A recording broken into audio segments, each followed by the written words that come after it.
اللہ تبارک و تعالی بیان فرماتا ہے، آیت نمبر 243 ہم پڑھ رہے ہیں، الم تر الی الذین خرجوا من دیارہم وهم الوف حذر الموت فقال لهم اللہ موتوا ثم احیاهم ان اللہ لذو فضل علی الناس ولکن اکثر الناس لا یشکرون۔ اللہ تعالیٰ بیان فرماتا ہے، الم تر الی الذین خرجوا من دیارہم، الم تر، کیا آپ نہیں دیکھے؟ اب یہ خطاب جو ہے حضور اکرم صلی اللہ علیہ وآلہ وسلم کے لیے ہے، یہ ساری امت کے لیے، دونوں صورتیں یہاں ہو سکتی۔ الم تر الی الذین خرجوا من دیارہم، کیا آپ نہیں دیکھے یا نہیں دیکھتے ان لوگوں کی طرف جو اپنے گھروں سے نکل گئے تھے؟ یعنی یاد دلا رہا ہے اللہ تبارک و تعالی۔ اگر مشاہدہ یہاں پر مراد ہو، یعنی آنکھوں سے دیکھنا اگر مراد ہو، تو یہ مراد جو ہے پھر حضور اکرم صلی اللہ علیہ وآلہ وسلم مخاطب ہو سکتے کہ اللہ تبارک و تعالی ان کو پچھلی دنیا، یعنی پاسٹ میں جو کچھ ہوا اور فیوچر میں جو کچھ ہوگا، اللہ تبارک و تعالیٰ تو سرکار کو دکھا دیے۔ سرکار صلی اللہ علیہ وسلم تو شاہد بھی ہے اور شہید بھی ہے، تو سرکار صلی اللہ علیہ وسلم دیکھے اگر آنکھوں سے دیکھنا مراد ہے۔ اگر یہاں پر رؤیت سے مراد جو ہے صرف تذکیر ہے، یعنی نصیحت کرنا اور ذہنوں میں کھولنا اور واقعہ یاد دلانا، تو پھر وہ ساری امت کے لیے ہو سکتا ہے۔ الم تر الی الذین خرجوا من دیارہم، کیا آپ نہیں دیکھے ان کی طرف جو لوگ اپنے گھروں سے نکل گئے؟ دار عربی زبان میں، خرجہ تو آپ لوگ جانتے ہیں، خرجو نکلنا، جی خارج کر دینا کہتے ہیں نا، کسی کو آؤٹ کر دینا،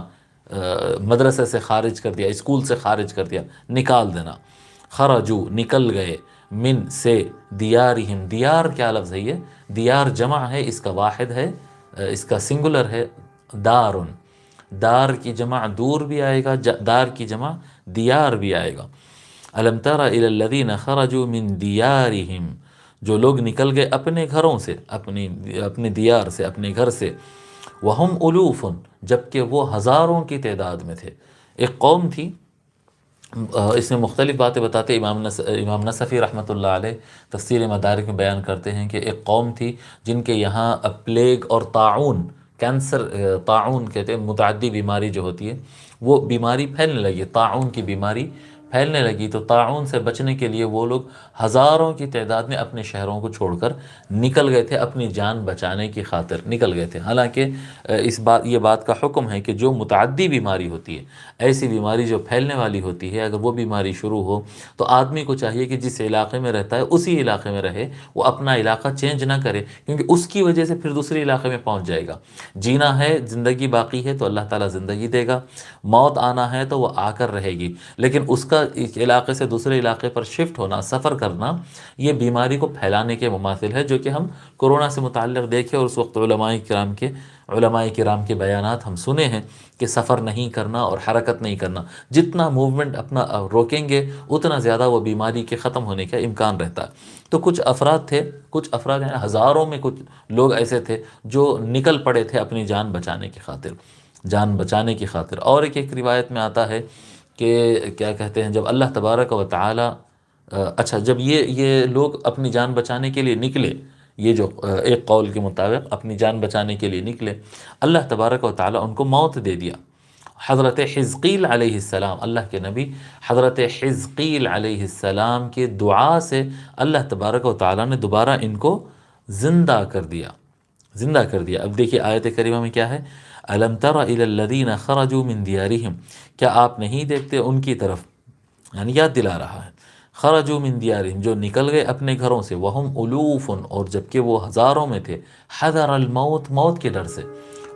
ڈر سے وہ اپنی جان بچانے کے لیے نکل گئے۔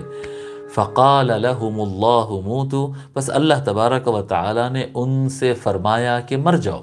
فقال، بس اللہ تعالی بس فرمایا، لہم، ان سے، اللہ نے، موتو، مر جاؤ، مت واحد کے لیے کہتے ہیں، موتو، تم سب مر جاؤ۔ فقال لهم اللہ موتو، اللہ تبارک و تعالی نے ان سب کو مرنے کے لیے حکم دے دیا۔ تو یہ مرنا کیسا تھا؟ یعنی ایک کے بعد ایک مر گئے نہیں، جیسا ایک آدمی مرتا ہے نا، ایک آدمی بس اس کی جان چلی جاتی، اسی طرح سے ہزاروں لوگ نکلے تھے، ہزاروں کی تعداد میں، الف بولتے ہیں نا، الف ہزار کو کہتے ہیں، اس کی جمع ہے الوف، ہزاروں کی تعداد میں لوگ نکل گئے تھے۔ اللہ کا حکم آیا اور سب کے سب یکایک مر گئے، خلاص۔ ایک آدمی مرنے میں جیسا وقت لگتا ہے، ویسے سارے لوگ ایک ہی آن میں مر گئے۔ اس کی جان جا رہی، پھر اس کی جان گئی، 5-10 منٹ میں ہر آدمی، تھوڑی دیر کی ایک لاش گر رہی، اس طرح سے نہیں ہوا، ایک ساتھ سب پر موت آ گئی۔ ثم احیاہم، پھر اللہ تبارک و تعالیٰ نے ان کو زندہ کیا۔ کیوں زندہ کیا؟ اب جیسا کہ ایک روایت میں آتا ہے کہ حضرت حزقیل علیہ السلام، اللہ کے نبی، یہ دعا کیے کہ اے اللہ تبارک و تعالیٰ ان کو زندگی عطا فرما تاکہ یہ لوگ جان سکے، سمجھ سکے کہ ان سے غلطی کیا ہوئی۔ ایک قول یہ ہے، اور دوسرا قیل ہے کہ ہم قوم من بنی اسرائیل دعاہم ملکہم الی الجہاد فہربوا حذرا من الموت فأماتهم اللہ 8 ایام ثم احیاہم۔ دوسری روایت میں یہ آتا ہے کہ یہ بنو اسرائیل کی ایک قوم تھی کہ ان کے بادشاہ، ان کے حکمران، اب بنو اسرائیل میں یہ یاد رکھے کہ بنو اسرائیل میں حکمران انبیاء علیہ السلام ہوتے تھے۔ انبیاء، کانت بنو اسرائیل تسوسهم الانبیاء، صحیح مسلم کی روایت ہے اور ابن ماجہ کی بھی روایت ہے، جہاں تک مجھے یاد آ رہا ہے۔ حضور اکرم صلی اللہ علیہ وآلہ وسلم بیان فرماتے ہیں کہ بنو اسرائیل کے سیاسی سسٹم کی باغ دوڑ کو اور سیاست کو، وہاں کی حکومت کو انبیاء سنبھالا کرتے تھے۔ انبیاء علیہ السلام حکمران ہوتے تھے، ان کی سیاسی معاملات کو سنبھالتے تھے، دیکھتے تھے، سیاستدان ہوتے تھے۔ تو اس طرح سے جب جہاد کی نوبت آئی، ایک دشمن سے لڑائی کا موقع آیا، اور جو اس وقت کے حکمران تھے انہوں نے دعوت دی لوگ کو کہ چلو تیار ہو جاؤ کہ اپنے ملک کے دفاع کے لیے جنگ لڑنا ہے، تو وہ لوگ اپنی جان بچانے، بنو اسرائیل بڑے انبیاء علیہ السلام کو ستانے والی قوم، تو وہ جو ہے بھاگ گئے اور اپنے جنگ پہ نکلنے سے تیار نہیں ہوئے، جنگ پر نکلنے کے لیے تیار نہیں ہو رہے، اور اپنی جان بچانے کے لیے اس ڈر سے وہ جہاد کے لیے تیار نہیں ہوئے کہ اگر جہاد پہ گئے تو شاید مرنا پڑے، شاید اگر جہاد پر چلے جائے تو موت آ جائے۔ اللہ تبارک و تعالیٰ نے ان کو موت عطا کر دی، سب کے سب لوگوں کو ایک ساتھ موت عطا کر دی، پھر ان کو زندگی عطا فرمائی۔ ان اللہ لذو فضل علی الناس، بے شک اللہ تبارک و تعالیٰ بہت بڑے فضل والا ہے لوگ پر۔ ان اللہ، بے شک اللہ تعالیٰ، لذو فضل، اللہ تعالیٰ فضل والا ہے، ذو کہتے نا والا، لذو فضل، یقیناً فضل والا ہے، علی الناس، لوگ پر، ولیکن اکثر الناس لا یشکرون، لیکن اکثر لوگ اللہ تبارک و تعالیٰ کا شکر ادا نہیں کرتے۔ اللہ تعالیٰ تو فضل کرتا ہے، کرم کرتا ہے، لیکن بندے شکر گزار نہیں ہوتے۔ شکر گزار کا ہونے کا مطلب ہرگز یہ نہیں ہوتا کہ کوئی آدمی زبان سے شکریہ کہہ دے، یہ شکر گزاری نہیں ہے۔ زبان سے شکر ادا کرنا بھی ایک طریقہ ہے، لیکن حقیقی طریقہ یہ ہے کہ جو اللہ تعالیٰ نے نعمت عطا کی ہے اس پر صحیح ڈھنگ سے عمل کیا جائے،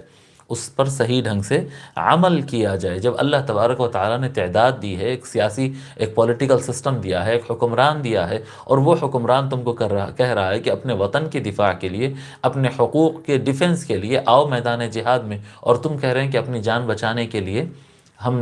کیا کہتے ہیں، ہم جنگ پر نہیں آئیں گے، نہیں، یہ ناشکراپن ہے۔ جب اللہ تعالیٰ نے طاقت دی ہے اور تنظیم دی ہے اور سسٹم دیا ہے تو تم کو جہاد پر نکلنا چاہیے، تم کو جہاد پر نکلنا چاہیے۔ اب اس پر حضرت بحر العلوم رحمۃ اللہ علیہ بہت کچھ لکھتے ہیں، فرماتے ہیں کہ جو قوم جہاد نہیں کرتی وہ ذلیل و خوار رہتی ہے۔ اور یہ پہلے یہ بیان کرتے ہیں کہ یہ قوم مر گئی تھی پھر ان کو زندہ کیا گیا۔ بعض مفسرین یہ بیان کیے ہیں کہ نہیں، یہ اس طرح سے نہیں تھا، بلکہ موت سے مراد یہاں پر ذلت ہے، ذلت ہے۔ وہ جہاد کے لیے تیار نہیں ہوئے تو وہ ذلیل و خوار ہو گئے، یعنی دوسرے اقوام آ کر ان کے سروں پر حاوی ہو گئے، ان پر ظلم کرتے، ان کو نیچ دکھاتے، ان کو تھرڈ کلاس جیسے لوگ کی طرح ان کو ٹریٹ کیا جاتا ہے۔ جو قوم جہاد نہیں کرتی وہ ذلیل ہو جاتی، تو اس سے یہ مراد ہے، بعض مفسرین نے کہا۔ لیکن بحر العلوم رحمۃ اللہ علیہ فرماتے ہیں کہ ہمارے نزدیک اقوام کا مرنا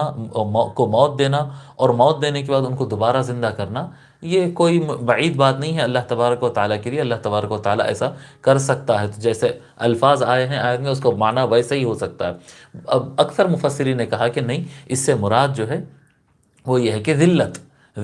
جو قوم یہ لوگ جہاد کے لیے تیار نہیں ہوئے تو اللہ تبارک و تعالیٰ نے ان کو ذلت دی۔ جب ذلت دیے، وہ کسی کے ماتحت ہوئے اور دوسرے لوگ آ کر ظلم کیے تو پھر اس کے بعد ایک وقت یہ آتا کہ ان کے اندر سے پھر ظلم برداشت نہیں کرنے والے اور ذلت کو برداشت نہیں کرنے والی ایک طبقہ، ایک قوم دوبارہ اٹھتا ہے، اور وہ اسٹرگل کرتا ہے، محنتیں کرتا ہے، جیل برداشت کرتا ہے، موت برداشت کرتا ہے، بھوک برداشت کرتا ہے، فائٹ کرتا یہاں تک کہ ان کو پھر سے عزت حاصل ہو جاتی، پھر سے